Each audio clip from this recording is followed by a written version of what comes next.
L'opération de libération des occupations illégales dans la zone industrielle de Yopougon est lancée. Il s'agit pour le ministère de la Construction, de l'Assainissement et de l'Urbanisme de trouver 150 hectares de terrain pour favoriser l'implantation de près de 104 nouvelles industries. L'objectif du gouvernement étant la création de 1 million d'emplois d'ici 2015. Déjà, 65 nouvelles industries sont prêtes à s'y installer. Le ministère de la Construction, de l'Assainissement et de l'Urbanisme est chargé de faciliter leur installation. Il y a deux axes. Vous avez, si vous voulez, les zones industrielles qui sont déjà construites, qui existent déjà. Et on a constaté que dans ces zones-là, on n'était pas arrivé à saturation. Je l'ai dit tantôt, vous avez des entreprises qui ont été régulièrement attributaires, mettons, de parcelles, mais qui, du fait de la crise, ont délocalisé, ne sont pas encore revenus depuis quelque temps.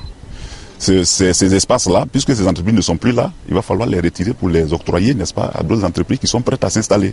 Il s'agit aussi de trouver une nouvelle zone industrielle et donc les prospections sont en cours. Et sur l'autoroute du Nord, au P430, on est en pourparlers, n'est-ce pas, avec un opérateur pour la mise à disposition du gouvernement de plus de 500 hectares.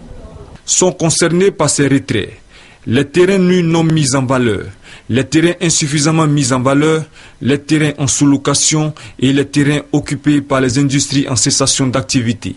En vue de faire face à la forte demande des terrains industriels, le ministère de la Construction, de l'Assainissement et de l'Urbanisme a pu obtenir environ 90 hectares.